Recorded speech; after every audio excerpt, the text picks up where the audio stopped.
El tercer punto fue la universidad, que significaba, según las estadísticas de aquella época, que una persona de mi condición social llegara a la universidad era 1,001%, por lo tanto tenía un cierto valor simbólico.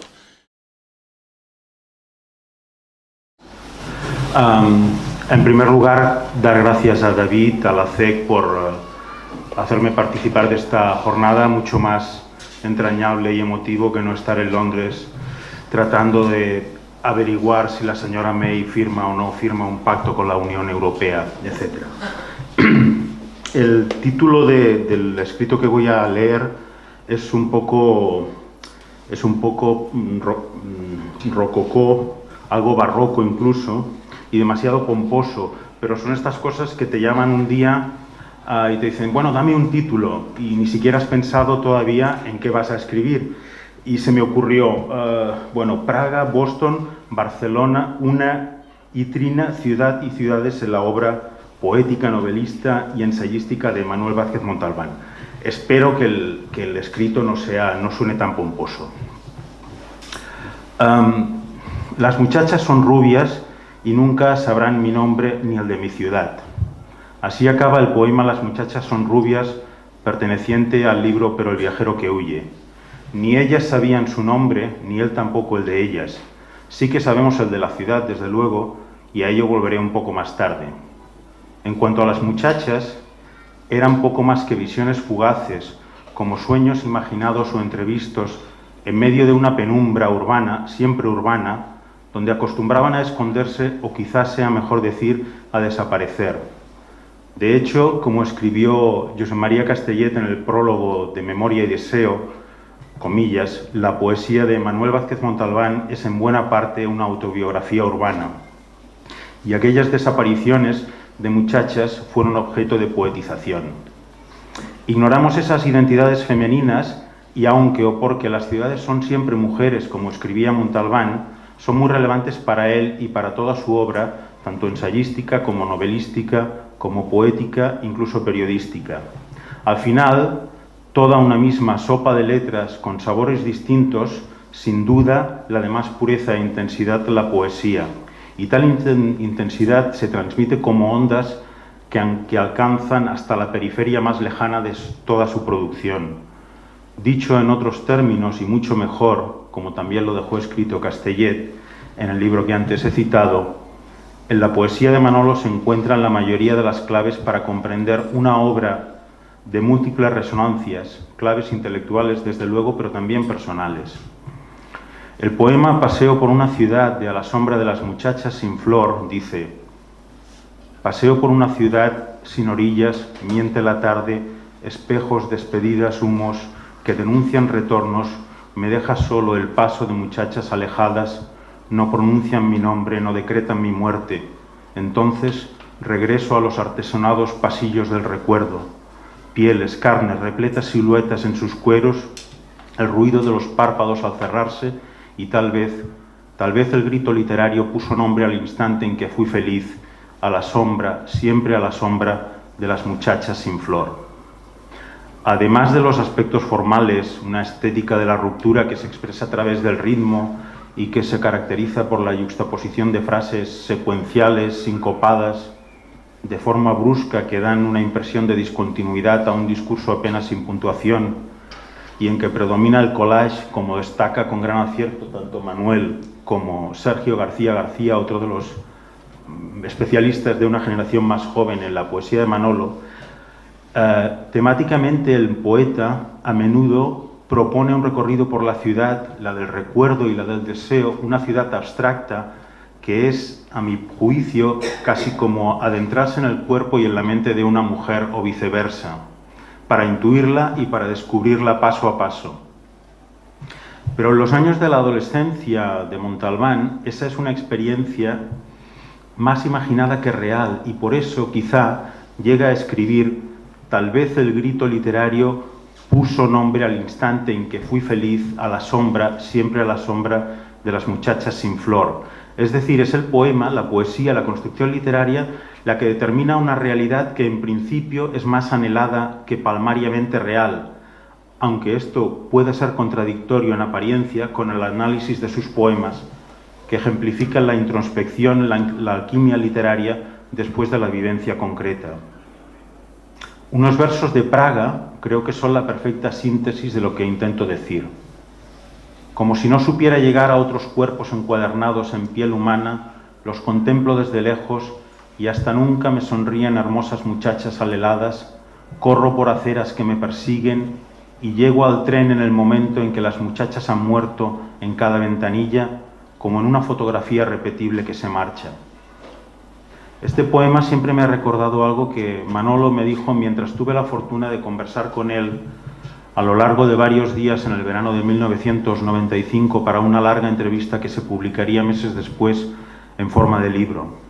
Entonces me confesó que para él el amor adolescente, era un ideal que se personificaba en esas muchachas aleladas o alejadas, detrás de las cuales iba por aceras que me persiguen y que siempre al final acababan desvaneciéndose al tomar el tren, un autobús o al doblar cualquier esquina.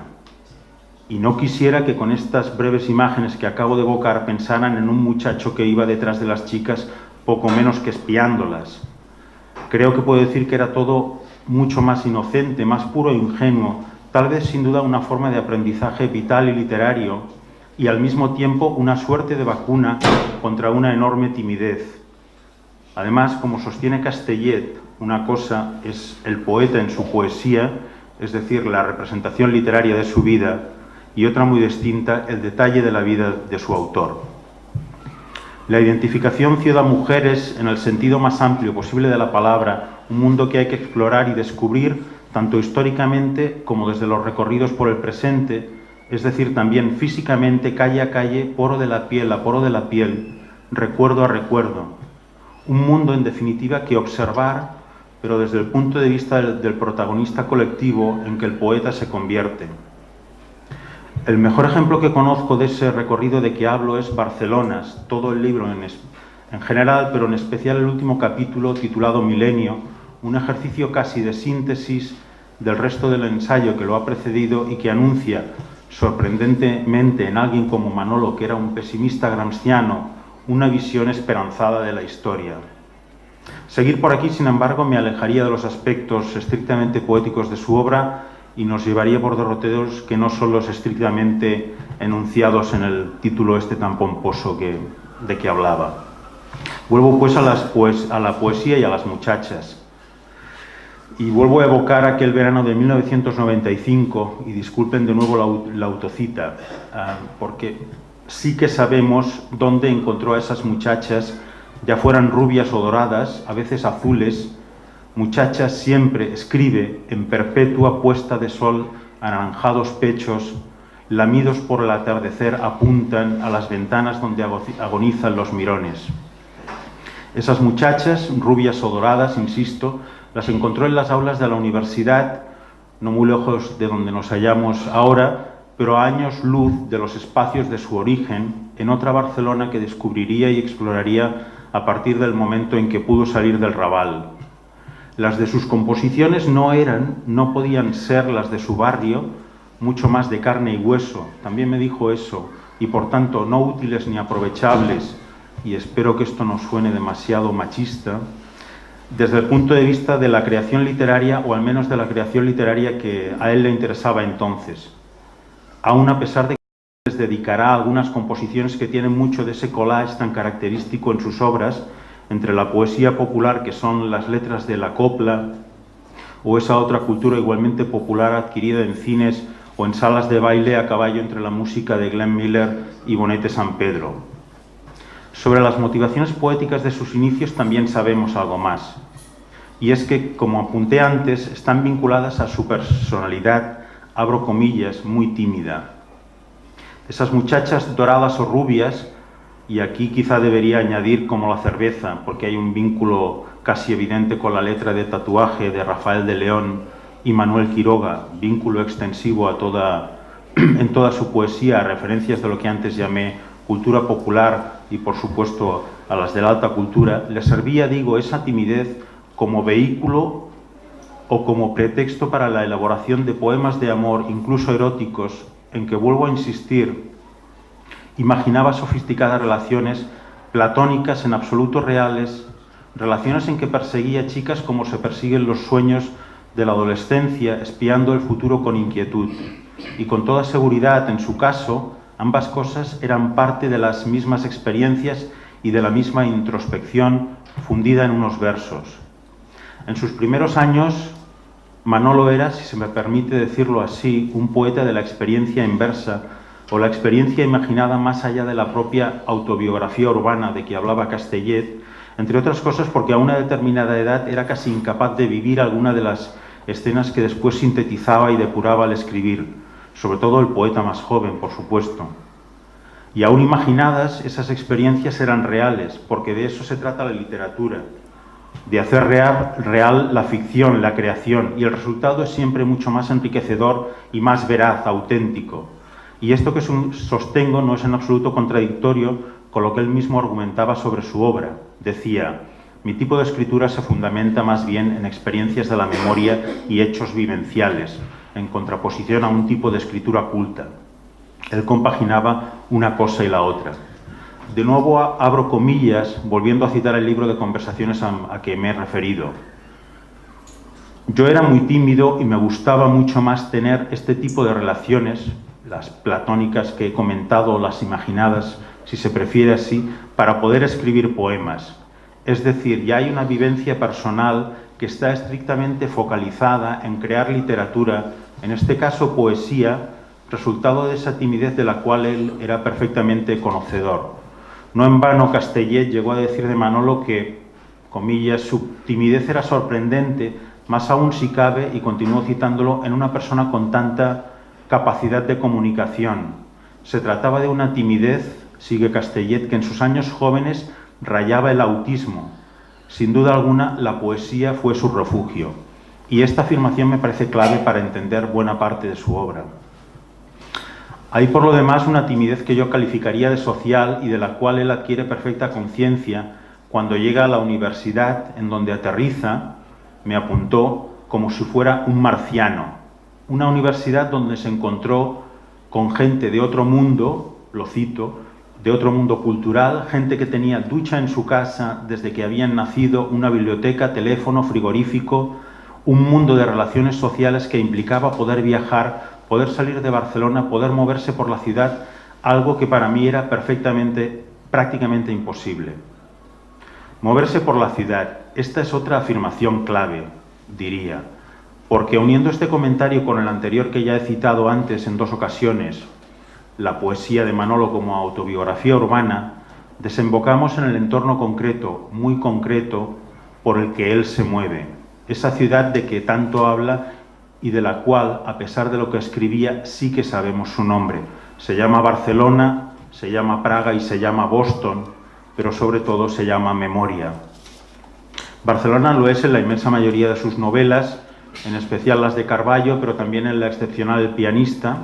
También se llama Praga, del libro de poemas homónimos, o Boston, la ciudad del estrangulador, Alberto Di Salvo o Alberto Cerrato, una especie de trinidad urbana entre la memoria y el deseo, cargada de simbolismo, que configura un espacio mítico, único, muy polisémico y diverso, muy diverso.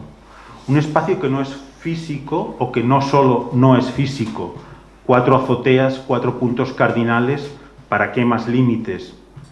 Escribe, y que es al mismo tiempo intelectual, por supuesto, un espacio interior que es sobre todo, como ya he apuntado, el espacio de la memoria, de su memoria. Lo dice con todas las letras en uno de los poemas del libro Ciudad, donde afirma que «pero solo serás libre al llegar a memoria, la ciudad donde habita tu único destino». Más o menos para ir acabando y sin pretender extenderme más sobre un comentario que he apuntado muy de pasada, Barcelona es Praga, aunque Praga no sea Praga, y Barcelona también es Boston, y en cualquier caso se trata, en definitiva, de una ciudad tan ideal como abstracta, sí querría destacar algo que referí con anterioridad y que es constatable para cualquier lector de la obra de Montalbán, quizá de forma más obvia para aquellos que hayan leído también las novelas de Pepe Carballo. Recordé antes una frase de Manolo: las ciudades son siempre mujeres, había dejado escrito. es algo que se palpa en la relación del detective con la ciudad en la forma como la describe. También porque la visión que tiene de sus calles y de sus gentes resulta clave para definir al personaje, de la misma manera que la relación del poeta que la observa lo es para analizar esa otra ciudad más intelectualizada y que en el fondo creo que remite a su ser más interior, más íntimo e inescrutable. En el delantero centro fue asesinado al atardecer se puede leer, a propósito de todas las reformas que se están llevando a cabo en el Chino, en el barrio del Raval: la calle Peracamps sería continuada y cortaría las carnes de la ciudad vieja en busca del ensanche, abriéndose camino a través de las carnes vencidas y los esqueletos calcificados de las arquitecturas más miserables de la ciudad. Un gigantesco bulldozer con cabeza de insecto de pesadilla convertiría la arqueología de la miseria en definitiva arqueología de libro. Pero aunque se derrumbarán las casas y los viejos, los drogadictos, los camellos, las putas pobres, los moros tuvieran que escapar empujados por la pala mecánica, a algún lugar llevarían su miseria, tal vez al extrarradio, donde la ciudad pierde su nombre y ya no se hace responsable de sus desastres. Una ciudad sin nombre no se enseña, no sale en las postales y solo merece la piedad de las primeras páginas cuando su complejo de autodestrucción supera los límites de lo tolerable por la sociedad permisiva y se mata, se viola, se suicida con la desmedida que solo utilizan los desesperados o los locos. Hasta aquí la cita de esta novela. La aproximación a la ciudad que hace Manolo es del mismo tipo que haría hacia una persona con iguales implicaciones. No solo le atribuye facultades físicas, sino también mentales. Y si Woody Allen, en la famosa escena que abre Manhattan, comenta que Nueva York era dura y romántica, Montalbán dice de Barcelona en sus novelas que era una ciudad más dura, más vieja, más cínica, inasequible para la esperanza de ninguna juventud presente o futura. ¿Dónde hay esperanza, pues? En la ciudad de la memoria, algo que se observa de forma evidente en el Boston del Estrangulador. Alberto Cerrato, el narrador de la novela, busca ese refugio en los rasgos simbólicos de Alma, pero la ciudad pierde a través de ella parte de su corporeidad para reducirse a una simple fantasía personal. El Estrangulador vuelve a ser un adolescente, luego un niño que retrocede en el tiempo y que desea regresar a la placenta intrauterina. La ciudad del vientre abierto en canal es ahora un sitio protector y cerrado. En la poesía especialmente predomina una dimensión conceptual. Con muy poca frecuencia hay una dimensión personificada de la ciudad, es una entidad abstracta, muy interiorizada e intelectualizada. La tensión evocada anteriormente se vuelve angustia, carente de referentes circunstanciales o personales que pasaron por el filtro de la simbolización. Esas experiencias del muchacho adolescente de que antes hablé nutren todos los aromas de la poesía, pero no la forma, depurada al máximo, muy reescrita. Por último, y ahora sí, por último, me gustaría acabar con una breve cita de ciudad, en concreto del epílogo que incluye, dedicado a José Agustín Goytisolo, quien encargó a Manuel Vázquez Montalbán un poema glosa, y cito textualmente, de la metafísica arquitectónica de Ricardo Bofill. Creo que estas frases resumen mucho mejor todo lo que yo haya podido decir y lo que resume mucho mejor lo que el poeta expresaba sobre su Barcelona, Praga o Boston. Escribió: yo escribí un poema sobre una ciudad y al acabarlo me di cuenta de que estaba dedicado a la ciudad de la memoria, prueba evidente de que ya había cumplido 30 años, la edad en que termina la inocencia y se construye la memoria como novela interiorizada. Muchos años después, este poema fue el referente obsesivo de mi novela El Estrangulador y el convocante recurrente de este libro, Ciudad, que versa sobre las ciudades del cuerpo, del alma, de la memoria personal terrestre, la memoria original de la materia en el tiempo, de la ciudad de la historia, sin que dejara nunca de sonar una canción de Glenn Miller, Canta el petirrojo en diciembre, que alguna vez escuché de niño en una ciudad donde habitan muertos que solo yo recuerdo y que ya aparecía en mis poemas primeros de una educación sentimental como la melodía que acompañó algún instante desvelador, mi Rosewood. Rosewood que después desarrollaría en el poema póstumo a que Manuel ha hecho referencia antes. Gracias.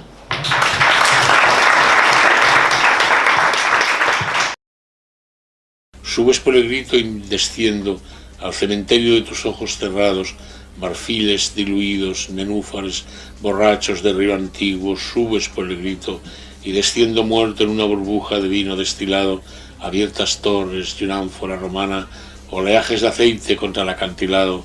Prohibido mundo, prohibida noche, subes por el grito y desciendo al cementerio de tus ojos cerrados, los abres, cuelgas la risa del aire y quedas como un vato perdido, mitad souvenir hectacrón, mitad pecado. El primer impacto de mi vida fue nacer en un barrio que había perdido la guerra civil, el barrio chino y llamado Raval, de una manera más piadosa. Mi padre estaba en la cárcel cuando yo nací.